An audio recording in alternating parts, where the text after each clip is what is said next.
ये घटनाएं एक नहीं, एक सिरिया गांव में हो गया, एक रामनगर में हुआ, एक हुरैया गांव में हुआ। तमाम ऐसे आए दिन घटनाएं घटती रहती है कि जो कि सिट डाउन लेते भी हैं, जो कर्मचारी हैं वो सिट डाउन लेके जाने के बाद भी ये लोग जो है उस पर कोई अमल नहीं करते हैं, कोई ध्यान नहीं देते हैं। लापरवाही कह लीजिए अधिकारियों की, ये लापरवाही कहिए, जो जिम्मेदार उसमें कर्मचारी हैं वो लापरवाही करने से ऐसी जो है लोगों की घटनाएं घट रही है। और कि ऐसे भ्रष्ट कर्मचारी के ऊपर कार्रवाई होनी चाहिए और इनको सस्पेंड किया जाना चाहिए। पीड़ित परिवार से मिलने पहुंचे मड़ियाओं विधानसभा के विधायक डॉक्टर आर.के. पटेल, साथ ही वार्ड नंबर 55 से जिला पंचायत सदस्य ललई सरोज।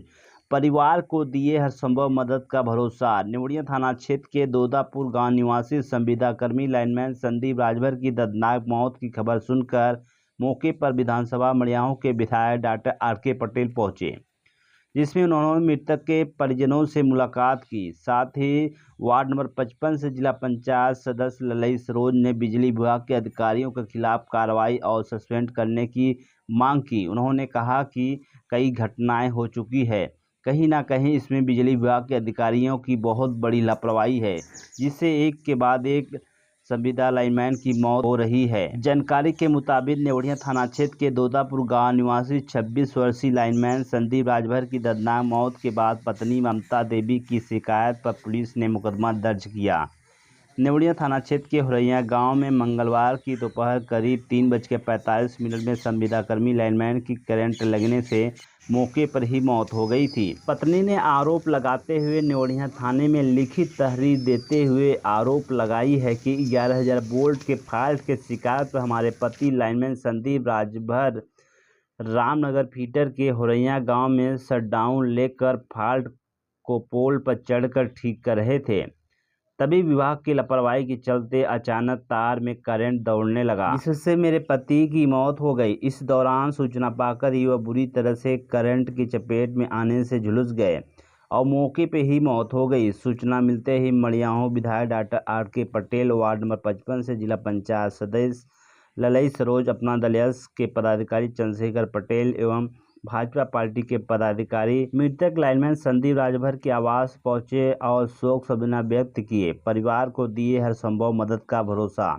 मृतक संदीप 5 भाइयों में से सबसे बड़ा था, जिसके ऊपर परिवार की जिम्मेदारी थी। मृतक की शादी 2 वर्ष पहले फूलपुर थाना क्षेत्र के खालिसपुर गाँव में हुई थी। मृतक के पिता रोजी रोटी कमाने के लिए बाहर रहते हैं। परिजन और पत्नी ममता का रो रो कर बुरा हाल है। ये बहुत दुखद घटना है। परिवार के साथ हम सबकी सहानुभूति है। सरकार की तरफ से जितने भी लाभ होंगे हम लोग उससे दिलाने का प्रयास करेंगे और इनकी जो क्षति हुई है उसकी पूर्ति तो नहीं की जा सकती, लेकिन सरकारी जितनी भी योजनाएं हैं जो इन्हें मिल सकती है सहायता, उससे दिलाने का हम लोग पूरा प्रयास करेंगे और अपनी तरफ से व्यक्तिगत तौर पे जो भी ज़रूरत होगा उसे मैं पूरा करूँगा। इससे ज़्यादा यहाँ कुछ कहना ठीक नहीं है। देखिए, घटना तो बहुत दुखद हुई है। इस घटना का कोई भरपाई नहीं कर पाएगा, लेकिन शासन प्रशासन में रहने के नाते हम लोग प्रयास करेंगे। जो भी आर्थिक रूप से माननीय मुख्यमंत्री जी का योजना जो चल रहा है, प्रधानमंत्री जी का जो योजना चल रहा है, उसके तहत इनको हम लोग आर्थिक रूप से मदद कराने का प्रयास करेंगे। और दूसरी बात कि जो कर्मचारी, अधिकारी, एडीओ, जेई जो भी उसमें लिप्त हैं, ये कर्मचारी ऐसे लापरवाह कर्मचारी के ऊपर कार्रवाई होनी चाहिए। मैं शासन प्रशासन से मांग करूंगा कि निश्चित रूप से उसमें जो जेई हैं और जो एडीओ हैं, जो भी कर्मचारी हैं, ये लोग भ्रष्ट हैं। क्योंकि ये घटनाएं एक नहीं, एक सिरिया गांव में हो गया, एक रामनगर में हुआ, एक हुरैया गांव में हुआ।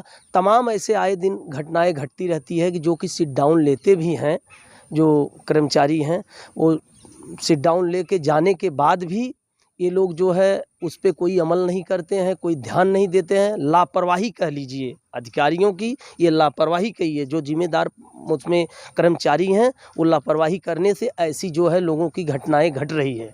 और इस पे हमें जो है माननीय उच्च मुख्यमंत्री जी से, माननीय प्रधानमंत्री जी से, मैं बड़े अपने जो सरकार के हैं उनसे मैं गुहार लगाना चाहता हूं कि ऐसे भ्रष्ट कर्मचारी के ऊपर कार्रवाई होनी चाहिए और इनको सस्पेंड किया जाना चाहिए।